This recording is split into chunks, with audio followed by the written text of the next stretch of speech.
VK news, राष्ट्र के नाम।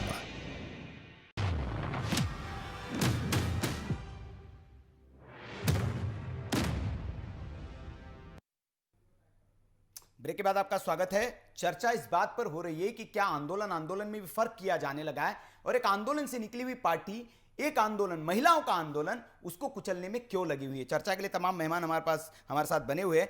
अशोक जी, भारतीय जनता पार्टी से अशोक ठाकुर जी। अशोक जी, आवाज मिल रही है आपको?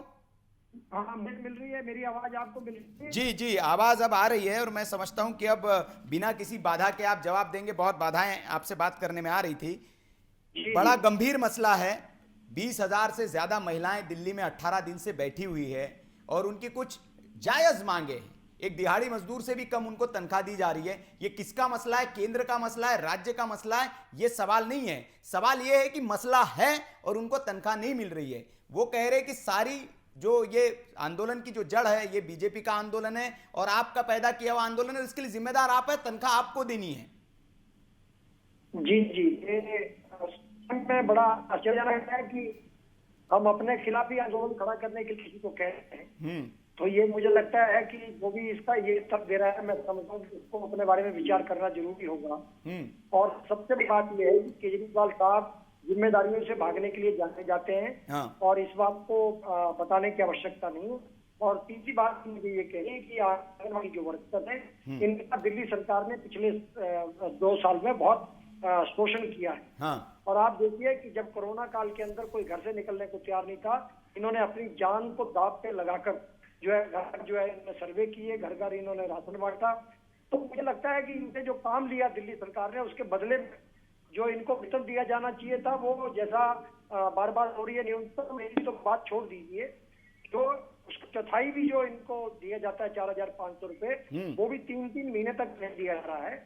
ये दिल्ली की जो हालात है, केजरीवाल ने दिल्ली सरकार के जो हालात बना दिए हैं, मुझे लगता है कि सरकार अब बैंक्रप्सी की तरफ बढ़ रही है। और ये अकेली आंगनबाड़ी की महिलाएं नहीं है। थोड़े दिनों में मैं आपको बताऊंगा, ये सिविल डिफेंस के जो लोग हैं, ये भी इस दिन धरने पर बैठे हुए मिलेंगे। इनके साथ अच्छा, मतलब जा रहा है, तैयारी करवा रहे, पीछे से लगे हुए कि अब अगला आंदोलन सिविल डिफेंस का हो। देखिए, उनके साथ क्या किया जा रहा है, उनसे काम लिया जाता है, उनको पैसा नहीं दिया जाता। हाँ। कभी उनको ऑनरेज का काम करवा लिया जाता है, कभी उनको ड्यूटी पर बुलाया जाता है, कहने को कागजों में बहुत सारे लोगों को काम दिया जा रहा है। तो ये ठीक है, लेकिन ठाकुर साहब, दिल्ली में आप विपक्ष में हैं। मैं मानता हूं कि कुछ ही विधायक आपके पास है, लेकिन आप विपक्ष में हैं और विपक्ष की जिम्मेदारी होती है कि आप, अगर ऐसी कोई शोषण हो रहा है, दिल्ली में कोई अराजकता हो रही है, सरकार सुन नहीं रही है, तो विपक्ष की भूमिका होती है कि आप उसको बुलंद करें, आवाज दें उसको। लेकिन भारतीय जनता पार्टी इस मामले को उस तेजी से उठा नहीं रही है। देखिए, आपके विपक्षी, आपके विरोधी जो है, आपके खिलाफ जो आंदोलन होता है, 4 लोग भी आंदोलन करें, उसको इतना बड़ा बना देते हैं कि आपको झुकना पड़ता है, कानून वापस लेने पड़ते हैं। लेकिन आप बताइए, वो महिलाएं बैठी है, 20,000 महिलाएं हैं, आप उनके आंदोलन को धारी नहीं दे पा रहे। कोई मीडिया में आप तक वो इस आंदोलन को उठा नहीं पाए आप, तो ये तो आपकी नाकामी मानेंगे ना आप?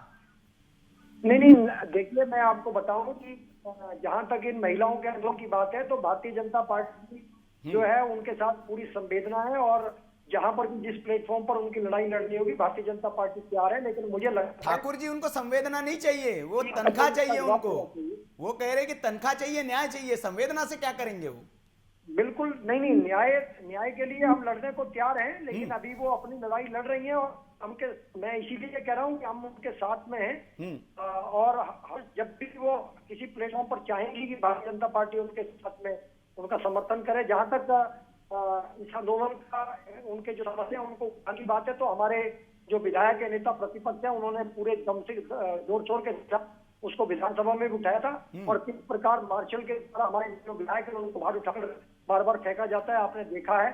संख्या में कम जरूर है, लेकिन संघर्ष पूरा कर रहे हैं हमारे अशोक जी, मेरा एक सीधा सा सवाल आपसे है, क्यों ना आप पर यह आरोप लगे कि आप इस पर भी सिर्फ राजनीति कर रहे हैं? आप बाकी मसलों पे, हमने देखे, आप ही पार्टी के एक नेता हैं, उनको PIL मैन के नाम से जाना जाता है। छोटे छोटे जो मसले हैं, हर मसले पे वो PIL दाखिल कर देते हैं। क्या इतना बड़ा वायलेशन हो रहा है आपके दिल्ली में? मिनिमम वेजेस का जो लॉ है, उसका एक हनन किया जा रहा है एक सरकार के द्वारा। उनको दिहाड़ी मजदूरी से कम नहीं, इस पर PIL क्यों नहीं डाली गई आपकी ओर से? तो क्यों ना माना जाए कि आप सिर्फ राजनीति कर रहे हैं? बात बात पर PIL डालने वाली उन महिलाओं के लिए भी तो एक PIL डाल सकते थे आपके नेता। नहीं नहीं, देखिए सबसे पहले मैं आपको बताऊं कि PIL कब केस को डाली है और कौन डालता है इस पर हम नहीं जाएंगे, लेकिन एक राजनीतिक पार्टी होने के नाते और हमारी जो नेता प्रतिपक्ष और प्रतिपक्ष की भूमिका के नाते हमने अपनी जिम्मेदारी का भरपूर निर्वहन किया। आपने देखा होगा कि जिस प्रकार जब केजरीवाल ने कुमार विश्वास ने जब डिस्क्लोज किया कि केजरीवाल देश तोड़ने की बात कर रहे थे, आज भी दिल्ली के अंदर प्रदर्शन और लगातार अगले 7 दिन तक जो है वो ये जो देश को तोड़ने की विचार रखने वाले लोग हैं, इनके खिलाफ हमारा प्रदर्शन जारी रहेगा।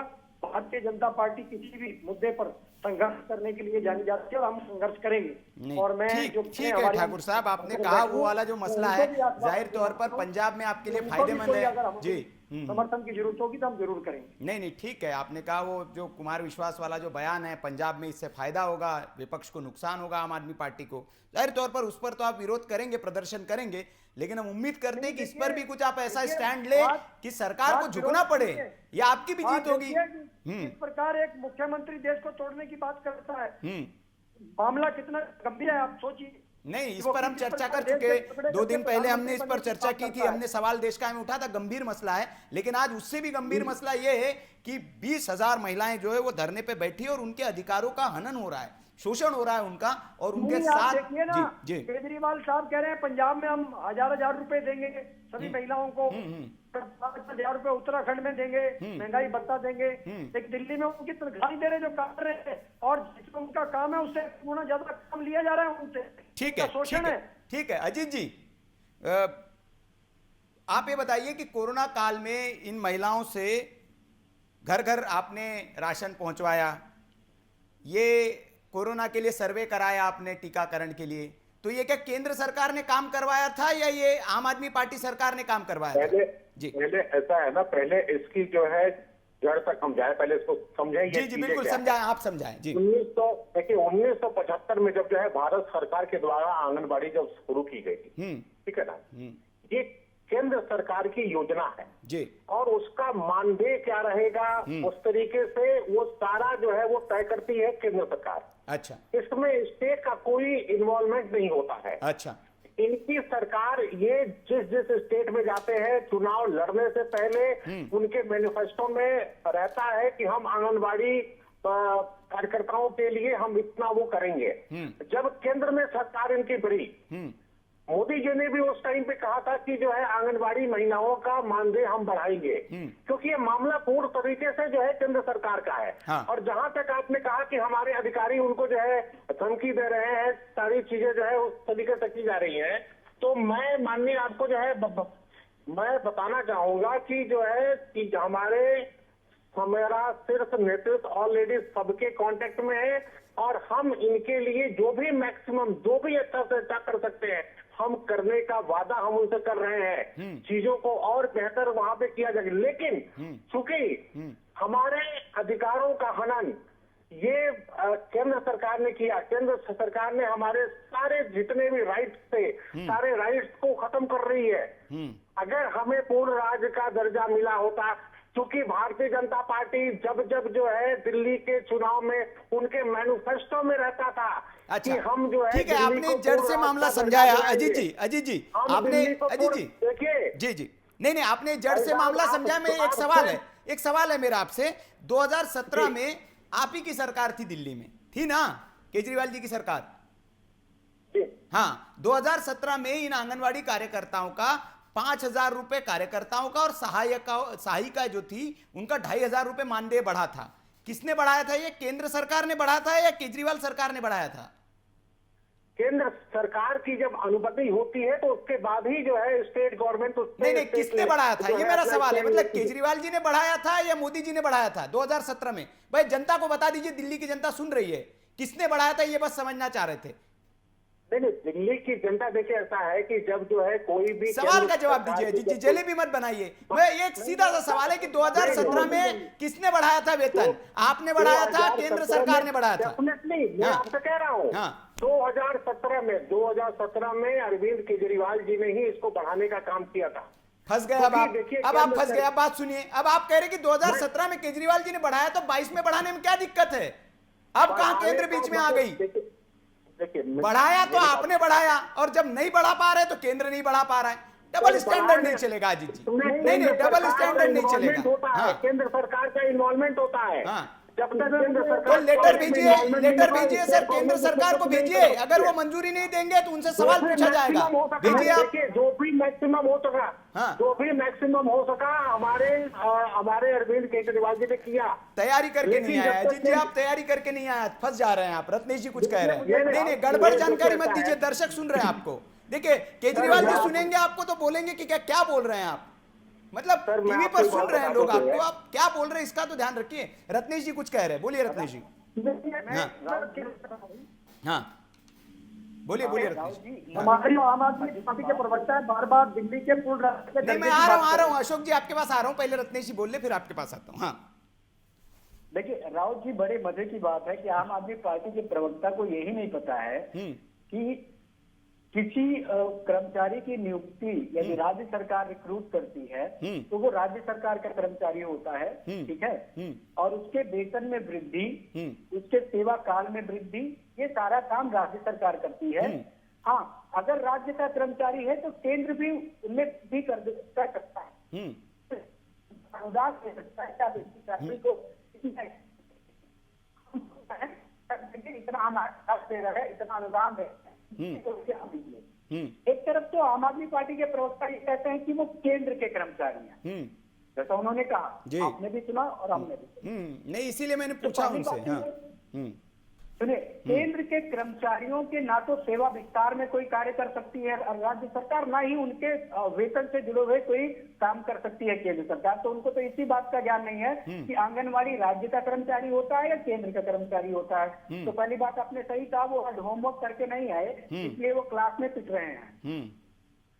ठीक। और दूसरी बात मैं ये कहना चाहूंगा कि ये जो बार बार मैंने आपसे भी कहा, टेक्निकली और प्रैक्टिकली कंप्लीट स्टेट का दर्जा दिया जाना पॉसिबल नहीं है। अब आगे कभी 150 वर्षों में कुछ होगा तो हम लोग तो रहेंगे नहीं, हो जाता है तो कोई बात नहीं, क्योंकि मैं कॉन्स्टिट्यूशन का छात्र हूं तो मैं भी जानता हूं कि कॉन्स्टिट्यूशन प्रोविजंस में कहाँ क्या छेड़छाड़ की जा सकती है जी।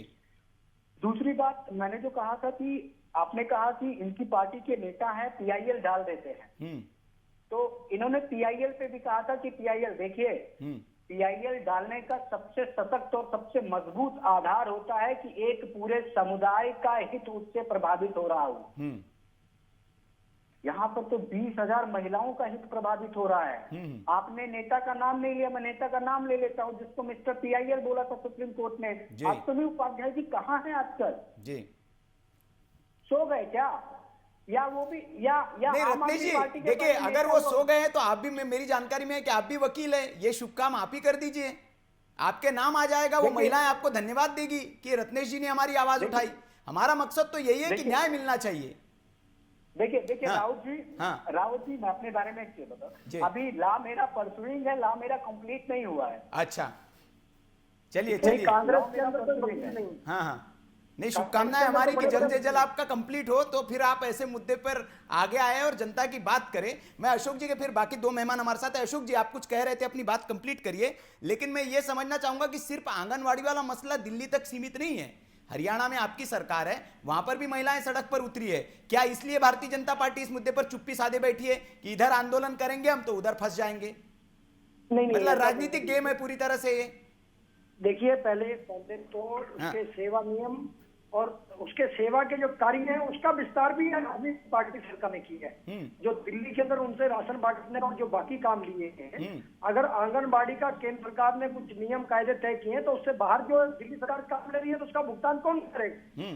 अगर दिल्ली सरकार एक स्पेसिफिक काम के लिए कोई व्यक्ति तय है, उस ज्यादा काम करेगा तो उसका तो दिल्ली सरकार को ही करना है। दिल्ली सरकार ने पहले भी इसको बढ़ाया, जैसा कि आपने पूछा, तो अब आम आदमी के पार्टी के प्रवक्ता के पास उसका कोई जवाब नहीं था। लेकिन मैं एक बात और जो महत्वपूर्ण है, बाबा जो हमारे मित्र कोट कर रहे हैं, दिल्ली के पूर्ण राज्य के दर्जे की बात कर रहे हैं, तो मैं उनसे पूछना चाहता हूँ, जब केजरीवाल साहब ने चुनाव लड़ा था तब उनको क्या ये बात, वो तो बहुत पढ़े लिखे आदमी है, क्या उनको ये बात पता नहीं थी कि दिल्ली के मुख्यमंत्री के क्या अधिकार है, दिल्ली की सरकार के क्या अधिकार है, दिल्ली को क्या दर्जा प्राप्त है? और जब उन्होंने फायदे किए थे उसमें, तो क्या उन्होंने इस बात का संज्ञान नहीं लिया था कि उनके अधिकार क्षेत्र में आ रहे हैं कि नहीं आते? तो मुझे लगता है ये बार बार दिल्ली को पूर्ण राज्य की दर्जा करने की ये बेईमानी है।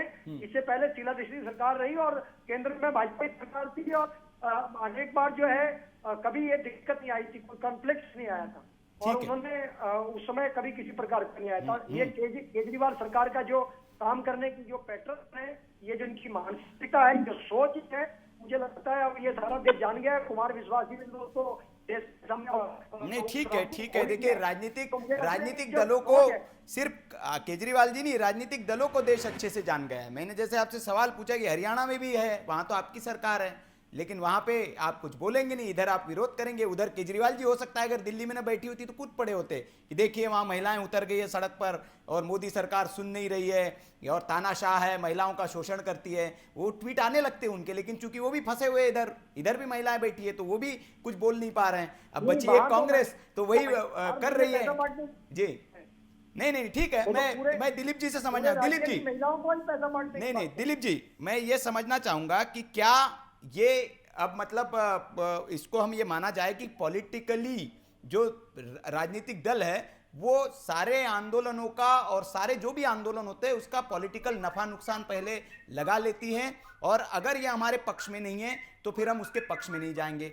दूसरा मेरा सवाल आपसे ये है कि क्या, जैसे आपने बताया, अगर कोई सरकार ही अपने बनाए हुए कानून का अगर उल्लंघन करती है तो क्या उस पर केस बन सकता है? क्या उस पर जो है कार्रवाई की जा सकती है और कौन कर सकता है? आपके पहले सवाल का जवाब हाँ है जी। हर राजनीतिक पार्टी उस मामले में अपना योगदान देती है जो मामला उसको राजनीतिक रूप से फायदा देता है जी। अगर दिल्ली में चुनाव हो रहे होते, अभी अशोक पांडे जी कह रहे थे कि उन्हें जहां जरूरत होगी वो हमें बताए, हम खड़े हो जाएंगे। मतलब इनसे कोई मदद मांगेगा तब ये जाकर के मदद करेंगे। राजनीतिक पार्टी नहीं है, ये इंडिविजुअल व्यक्ति है। तो अभी दिल्ली में अगर चुनाव होते ये कूद गए होते, ये पंजाब में जाके कूद जाते हैं, ये राजस्थान में जाके कूद जाते हैं, ये जहाँ नॉन बीजेपी सरकार है वहां कूद जाएंगे। लेकिन यहाँ चूंकि अभी इलेक्शन नहीं है इसलिए ये कह रहे हैं कि हमसे भाई मदद मांगेंगे तो हम कर देंगे, नहीं मदद मांगेंगे तो हमारा कोई रोल नहीं है। और हर आदमी, जैसे कांग्रेस है, कांग्रेस की तो सरकार केंद्र में भी रही है और दिल्ली में भी रही है। शीला दीक्षित की कई वर्षों तक, कई टर्म तक वहां की मुख्यमंत्री रही है। तो कांग्रेस को तो इस बात पर विशेष ध्यान देना चाहिए, लेकिन कांग्रेस भी ध्यान नहीं दे रही है। आपके यहाँ क्या और वकील नहीं है? आपके तो बहुत बड़े बड़े वकील हैं, कपिल सिब्बल आपके इतने बड़ा वकील है और बहुत सारे ऐसे वकील हैं जो आपके टॉप पोस्ट पे बैठे हैं। इसलिए PIL फाइल करना बहुत छोटी चीज है, PIL फाइल कर लीजिए, और बहुत सारे लीगल कॉग्निजेंस हैं जो आप ले सकते हैं इस घटना के संज्ञान में, लेकिन आप वो भी नहीं लेंगे क्योंकि दिल्ली में चुनाव नहीं है। कोई भी राजनीतिक पार्टी किसी भी घटना का संज्ञान सिर्फ तब लेती है जिसको राजनीतिक मायना मिलता है। बाकी छोड़ दीजिए, लड़की हूँ लड़ सकती हूँ, ये प्रियंका जी का नारा है, लेकिन वो नारा कहाँ के लिए? सिर्फ उत्तर प्रदेश के लिए, क्योंकि यहाँ पर चुनाव है। महिलाओं को 40% रिजर्वेशन देंगी क्योंकि उनको उठाना है। क्यों? क्योंकि उत्तर प्रदेश में चुनाव है, दिल्ली में चुनाव नहीं। अब आपका जो दूसरा सवाल है कि जो लॉ है वो लॉ क्या सरकार के लिए नहीं है? नहीं, जितने भी लॉ बनते हैं वो किसी सरकार या गैर सरकारी के लिए नहीं बनते, लॉ सबके लिए बराबर होता है। और इसके अगेंस्ट में जो लेबर डिपार्टमेंट होगा, जिस मिनिस्ट्री के अंडर में ये डिपार्टमेंट आता होगा, वो उसके ऊपर कार्रवाई कर सकते हैं। लेकिन होता क्या है कि जो सरकारी विभाग होते हैं वो अल्टीमेटली आके तो सरकार के ही अंडर में है। सरकार का मुखिया अगर मुख्यमंत्री है तो मुख्यमंत्री अगर नहीं चाह रहा है कि कोई कार्रवाई हो तो कोई कार्रवाई सरकारी डिपार्टमेंट नहीं कर सकता, क्योंकि हर डिपार्टमेंट के हेड को अपनी नौकरी बचानी है। अब अभी जो अजीत जी कह रहे थे आपके प्रवक्ता, ये भारत सरकार का काम है, उन्होंने आधी जानकारी तो पढ़ ली कि हाँ ये भारत सरकार का प्रोग्राम है, ये सही है, बिल्कुल प्रोग्राम भारत सरकार का है, इसके फाउंडर भारत सरकार है। लेकिन ये जो आंगनबाड़ी वर्कर्स होते हैं ये स्टेट वाइज रेगुलेशन, उसको कार्यान्वित करने की जिम्मेदारी राज्य सरकार की है जी। तो उत्तर प्रदेश में आंगनबाड़ी वर्कर की तनख्वाह 10,000 या 12,000 रुपए ये उत्तर प्रदेश गवर्नमेंट ने तय करी है। दिल्ली में आपने 4,500 से 9,000 का रखी है, ये दिल्ली गवर्नमेंट ने तय करी है। अभी आपने इंक्रीमेंट किया था वो दिल्ली गवर्नमेंट ने किया था।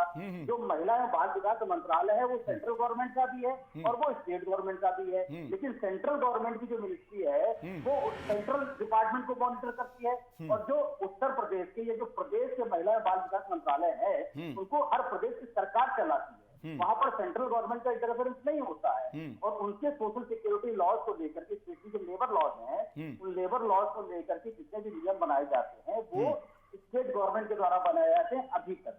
अभी एक सेंट्रल एक्ट मोदी जी ने लागू किया था जिसमें उन्होंने एक कॉमन कोड LIN करके दिया, लेबर आइडेंटिफिकेशन नंबर, पेपर एक ही नंबर से मॉनिटर किए जाएंगे। बट मिनिमम वेजेस ये अभी भी स्टेट के डोमेन में आता है। और जो बहुत सारे लॉज हैं जो सोशल सिक्योरिटी लॉज कहे जाते हैं, उसमें बहुत सारे करीब 35 से 40 लॉज आते हैं जी। तो अलग अलग हैं और जो स्टेट गवर्नमेंट के डोमेन में आते हैं।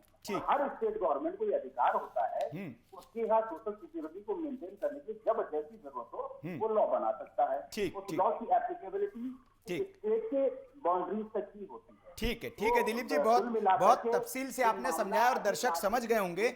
हमारा मकसद भी यह है कि तफसील से इसलिए हम समझाना चाह रहे हैं ताकि ये जो राजनीतिक दलों की राजनीति है और जो एक गेम ब्लेम चलता है ये थोड़ा दर्शक समझ पाए और असल राजनीति को समझ पाए कि ये राजनीतिक दल है क्या। एक तरफ तो कुछ बात करते हैं, जब अपने पर बात आती है तो पलट जाते हैं। तो इसलिए मैं तफसील से थोड़ा दर्शकों को समझाना चाह रहा हूँ।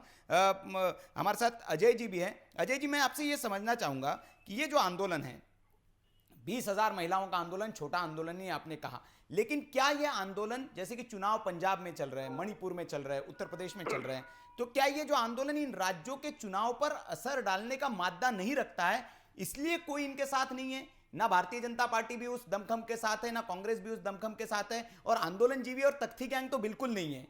मतलब वो गैंग तो हर जगह सक्रिय हो जाता है, लेकिन यहां महिलाएं हैं, महिलाएं होने के बावजूद उनके साथ नहीं है। तो क्या ये माना जाए? नहीं, बिल्कुल आप सही कह रहे हैं। हाँ। कि ये जो आंदोलन है ये पंजाब, उत्तर प्रदेश या उत्तराखंड जो राज्य है उनके चुनावों पर असर नहीं डालता है, इसलिए जो है इसको ज्यादा इम्पोर्टेंस नहीं दी जा रही है। और वैसे भी आप दिल्ली के इतिहास को उठा के देखें, जब जब यहाँ पर जो है मजदूरों ने या किसी भी यूनियन के लोगों ने धरना प्रदर्शन किया है, चाहे जंतर मंतर है आसपास का एरिया, जंतर मंतर तो फेमस है चीज को लेकर, या रैली भी निकाली है, तो उसको इतना इम्पोर्टेंस नहीं दी जाती है क्योंकि इनसे इतना ज्यादा फर्क नहीं पड़ता है। तो ये जो है सिर्फ सड़कों पे ऐसे आंदोलन सड़कों पे दम तोड़ देते हैं, या फिर इसके अंदर यूनियनबाजी या यूनियन की जो नेता है वो जो है आपसी समझौते करके जो है दूसरी तरह की जो है हित साध लेते हैं, और इनका भी जो है पॉलिटिकली इस्तेमाल हो जाता है आगे चलकर। तो सभी के अलग अलग है, चाहे भारतीय जनता पार्टी की भी अपनी कुछ यूनियन है, कांग्रेस की भी अपनी कुछ चलने वाली यूनियन है, वामपंथियों की अपनी कुछ यूनियन है जो अलग अलग ढंग से इन सबको मैनेज करती है। तो यहाँ पर जो है यही चीज है। अगर दिल्ली में होने वाले जो एमसीडी चुनाव है उसके को लेकर हम कह सकते हैं कि हवा बनाई जा रही है, ग्राउंड तैयार हो रही है आगे चल के, जैसे अभी सिविल डिफेंस का भी जिक्र कर दिया भारतीय जनता पार्टी के प्रवक्ता ने, तो आगे चल के वो भी हो सकता है। और इसमें जो है कांग्रेस को कुछ ज्यादा रुचि इसलिए नहीं क्योंकि उन्हें मालूम है कि आम आदमी पार्टी सीधे सीधे बीजेपी को टक्कर दे रही है, क्योंकि बीजेपी का एमसीडी के पूरे एकाधिकार रहा है शुरू से। तो यहाँ पर ये चीजें भी इसमें दिखाई दे रही है। ठीक है। हमें सिर्फ मुद्दा ये है कि जैसे दिलीप जी कह रहे हैं कि लॉ है, अच्छी बात है, ये होना चाहिए, लेकिन ये होगा कैसे? ये सरकार की जो एक इच्छा शक्ति है कि वो जो है जो इनकी मांग है उसको एक सैलरी को उसको रिवाइज करे और उसको बढ़ाए, क्योंकि महंगाई बहुत ज्यादा बढ़ चुकी है, इसलिए कह रही है कि भाई अब इसमें इतना गुजारा नहीं होता है। और ये डिमांड जो है पिछले काफी सालों से चलती चली आ रही है। आज से 3 साल पहले भी कुछ चीजें बढ़ाई गई थी लेकिन उसका कुछ मिला नहीं है, एरियर नहीं मिला है उसका। तो ये है, और इस तरह की शिकायतें आती रहती हैं, चाहे वो सहायिकाएं हो, चाहे आंगनबाड़ी टीचर हो, इनकी तरफ से आता रहता है। तो ये जो आम आदमी पार्टी को इस पे स्टैंड लेना चाहिए। दूसरा, ये राज्य जो केंद्र सरकार की बात कर रहे हैं, केंद्र सरकार से डिमांड यह है कि उनको जो है कर्मचारी, नियमित कर्मचारी बनाया जाए जिससे उनको ईएसआई और पीएफ का फायदा मिले। राज्य सरकार उनको सैलरी दे, बाकी वो उनसे डिमांड है। तो 2 अलग अलग डिमांड है इसमें ना। तो ये जो पूरे मुद्दे को जो है ना पॉलिटिसाइज करके जो है खत्म करने की कोशिश की जा रही है कि तुम्हारी जिम्मेदारी नहीं, तुम्हारी जिम्मेदारी नहीं, तुम्हारी जिम्मेदारी, जिससे बाद में आंदोलन दम तोड़ दे। तो ये आंदोलन जो है इसीलिए इसको एक तरीके से खत्म करने की कोशिश की जा रही है। ठीक है अजीत जी, मेरा अंतिम सवाल है आपसे कि इतना सब कुछ आपने सुन लिया, मैं उम्मीद करता हूं कि अब कुछ तथ्यात्मक जवाब आप देंगे। 9,678 रुपए और 4,839 रुपए, क्या एक दिल्ली के में रहने वाले व्यक्ति के लिए घर चलाने के लिए, अपने आप के लिए, क्योंकि आपके नेता, आपके पार्टी के नेता बड़ी बड़ी बात करते हैं कि रोजगार मिलना चाहिए युवाओं को, बेरोजगारी बढ़ रही है, महिलाओं का शोषण नहीं होना चाहिए, लेकिन ये जो 2 आंकड़े हैं 9,678 रुपए और 4,839 रुपए, ये आंकड़े ही गवाही दे रहे हैं कि आप शोषण कर रहे हैं अपने कर्मचारियों का। क्या ये बंद होगा? आश्वासन दे रहे हैं आप पार्टी के कार्यकर्ता से ऊपर उठ तक महिलाओं के हक में खड़े होंगे और कहेंगे कि नहीं, इनका रिवाइज करिए। सब हमारी पूरी संवेदनाएं जो है इन महिलाओं के साथ है। नहीं, संवेदनाएं और नहीं हम चाहिए पूरी सर, तरीके- किसी की संवेदनाएं नहीं चाहिए सुनिए, उनको। हाँ, नहीं संवेदनाएं मतलब हम उनकी फीलिंग को समझते हैं। हम ये समझते हैं कि दिल्ली में एक आदमी की प्रति व्यक्ति आय जो है मिनिमम कितनी होनी चाहिए। हम इस बात को सोच रहे हैं, ऑलरेडी बातें चल रही हैं, लेकिन आपको खुद पता है कि भाई जो है दिल्ली जो है किस तरीके से और उसका जो है स्टेट का बजट क्या है। सब चीजों को देखते हुए फिर भी हम इनके लिए जो भी बेस्ट हो सकेगा हम इसको करने का प्रयास करेंगे। चलिए ठीक है, बहुत बहुत शुक्रिया तमाम मेहमानों का। लेकिन अंत में भी आप वही पॉलिटिकल जवाब देके गए कि दिल्ली का बजट क्या है और दिल्ली क्या है।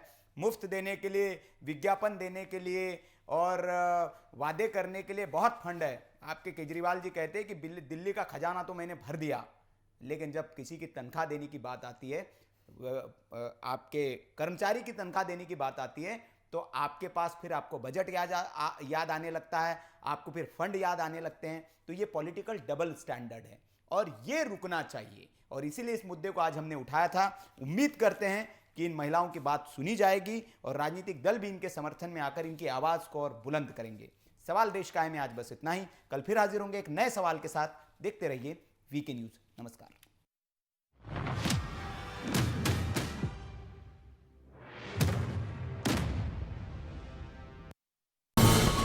ये है ड्रीम मीडिया नेटवर्क और आप देख रहे हैं देश का पहला 24/7 digital news channel VK news, राष्ट्र के नाम।